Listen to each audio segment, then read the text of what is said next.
Hi, I'm Victor, and today I really want to talk about something that I've been thinking about a lot as people ask me how to get into game development and that sort of thing.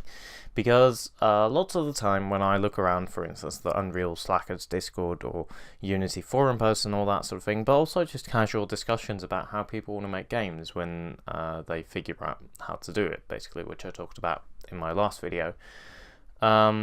One of the main things that I always see popping up is that people become really ambitious in what they want to do. People come up with really large projects, like their dream project, sort of like No Man's Sky kind of things, which is really cool. And they're generally really good ideas, and they're generally really interesting, and people are really motivated to work with them.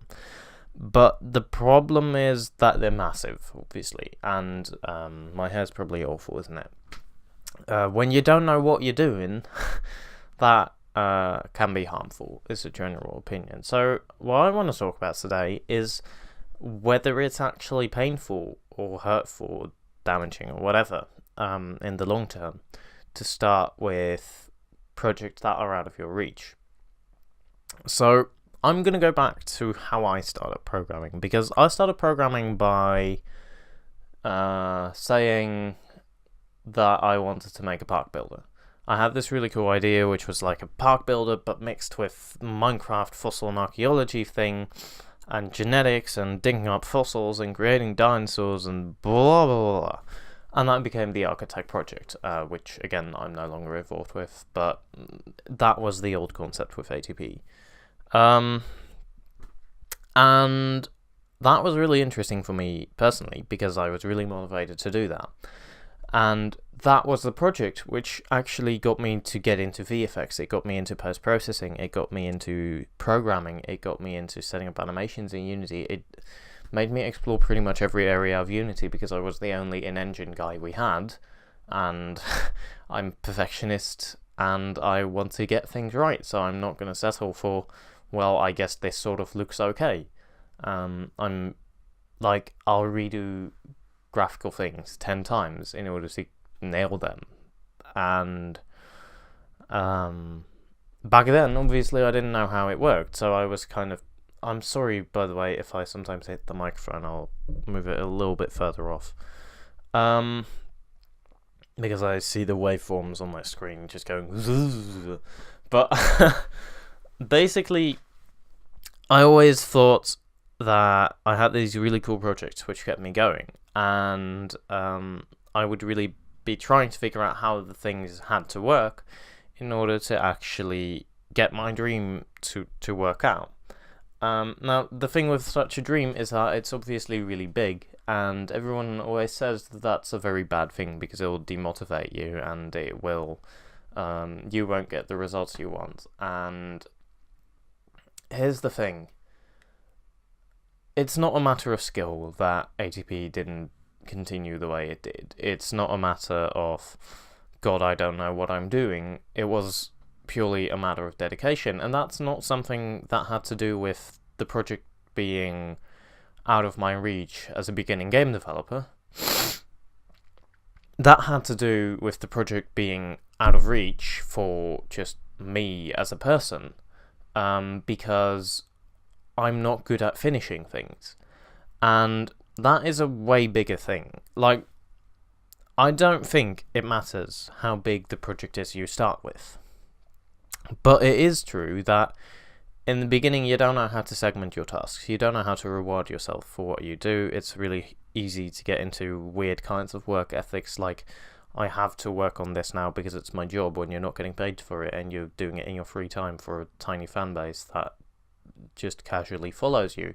So there's this really weird stuff in people's heads, and in my own as well, which kind of causes weird spirals. And what I want to address there is that I don't think it is bad to start with a big project, but what is bad is to get feature creep and getting into such a big fuss about it yourself that you have to do it right, that you're gonna get lost in it. And feature creep is something that's really common in game development, and basically what it is is you're thinking about how the game should work, and you're like, oh, well, that's a really simplistic concept. And then you go make it, and you go think about it more, and as you come in, you go like, well, I've got that loot, I've got that inventory system, and you get loot at the end of the dungeon, but then we kind of need that loot to be randomly generated. But since it's randomly generated, we also kind of need that crafting system to hook into it, so you can recraft crappy stuff to make actually interesting stuff. But then we need to make sure that that interesting stuff is actually still, actually interesting and not easy to get. So then, what started as this becomes this. So that's what feature creep is. You start with something simplistic, and you sort of keep going and going and going on a ramble in your head until it becomes way too big. And it's really easy to make things too big like that. And when you do make them too big, you're basically screwed, because you're not getting out of that, and you're never going to be able to finish the game when you keep adding new features because you think, oh, we kind of need this as well. So that is a really major thing, and I think that's the main thing people mean when they say don't start with a large project. That's not because large projects aren't suitable for beginners. You can learn. That's a matter of dedication. The only problem is that as a beginner, you don't keep track of how easily something spirals out of control, and I still can't. That's the thing, right? I haven't finished any games because I still cannot keep the flow of thoughts under control, so everything becomes too big. But I'm aware of it, and that's the main thing. You need to be really aware of what you're making, and you need to be really aware of what the boundaries are and where you need to stop, because if you don't do that, you'll have a feature done and you'll come up with 2 more to do. And that'll get you in a vicious circle of development where you're never getting out and you're never happy with the product, and it becomes incredibly demotivating. And again, that is not just beginners, that is for everyone. So personally, I think starting with a large project can be a really good idea, because it keeps you motivated, it keeps you interested to actually learn the stuff you need. It can also keep you so interested that you're learning stuff that was way ahead of anything you would have learned if you started with simple projects. Sorry, I punched the microphone.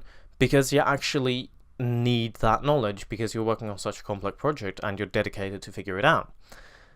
But that said, the larger a project is at its core, like if you have a tiny project, which would take 5 days to complete, and it takes double the time, well, then it'll take 10 days to complete, at most 2 weeks. Like, that's not too bad.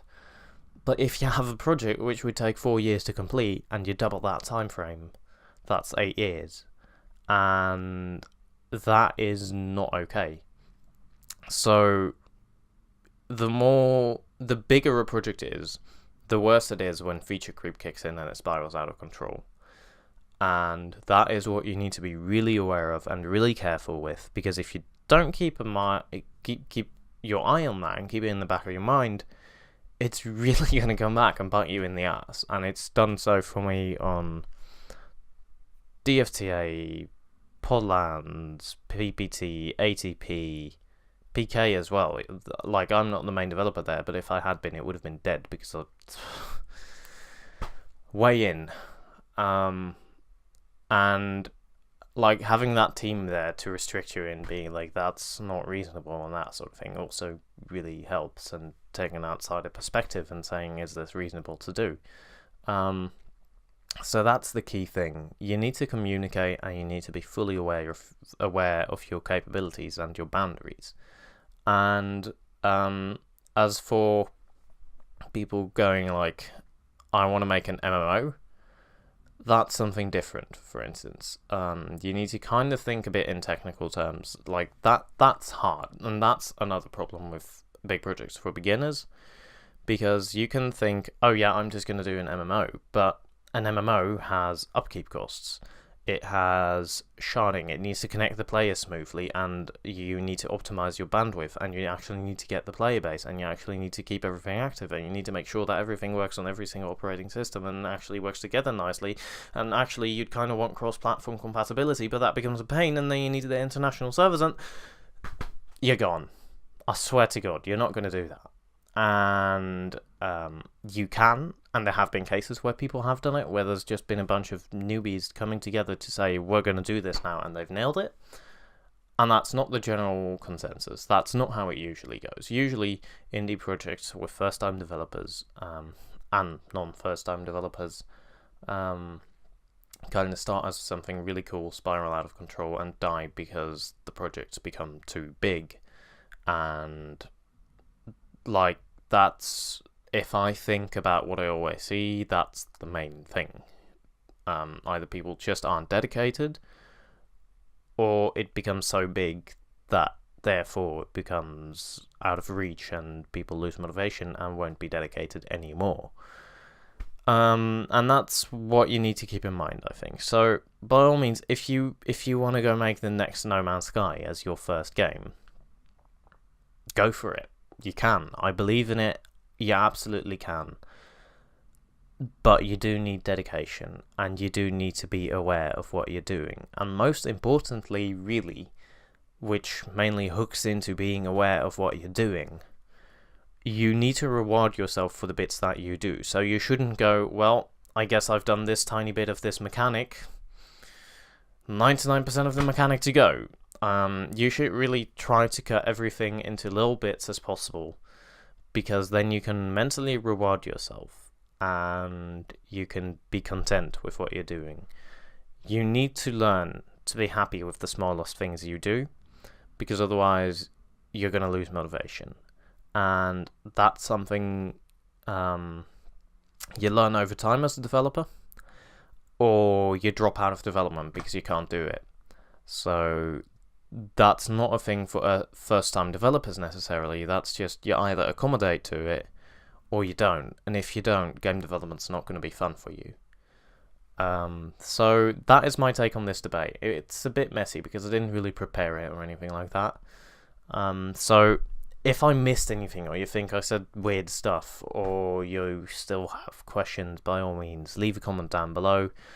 If you're interested in more devlogs and that sort of thing, by all means feel free to subscribe. If you are interested in actually getting this out to other people who may be interested in this, make sure to leave a like, because that helps me get up in YouTube's algorithms, and feel free to share and that sort of thing. Yeah, I don't know.